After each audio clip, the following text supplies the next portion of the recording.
For today's video guys, ipapakita ko sa inyo yung bago nating nilinis na damo guys. Ito yon mga kabukid, mga ka-farmer. Yun kung nakikita ninyo kasi ang plano natin dito, kaya natin nililinis ay punan po natin yung mga bakante na mga saging. Ito yon mga ka-farmer, kung makikita po ninyo yung bago nating hinampas na mga damo. Yan, napakalinis na mga ka-farmer. So dito po mga ka-farmer ay ginagamitan ko din ng herbicide.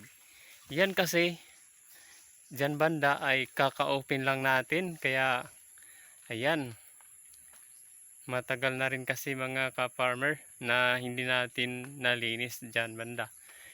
At dito kasi mga ka-farmer ay nahaharbisa na natin ng mga saging. Yan, yung malaki na ng mga saging mga ka-farmer.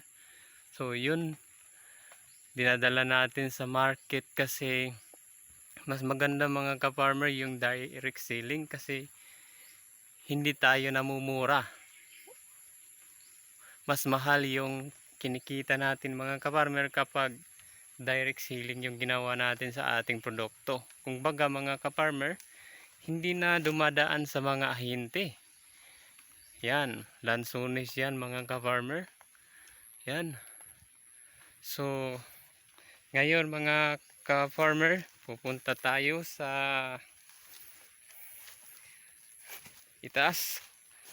Kasi kukuha tayo mga ka-farmer ng similya na saging para punan po natin yung mga bakanting lupa na bago lang natin nalinis. Ayan. So sayang din naman mga ka-farmer kung linis lang tayo ng linis tapos malaki pa ang distansya ng mga saging. Kaya plano natin dito, kaya natin nilinis mga ka-farmer, ay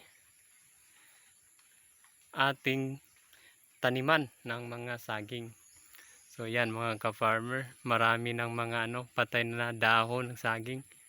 So bukas pwede nating kunan yan ng mga patay na saging, kaya para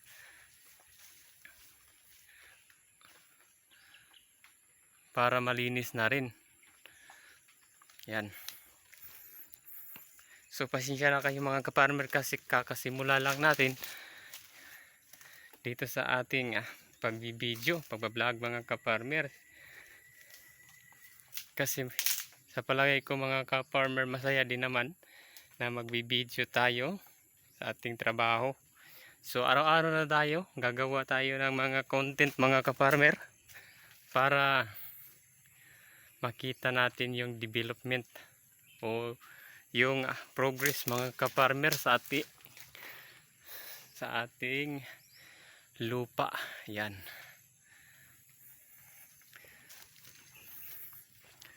So since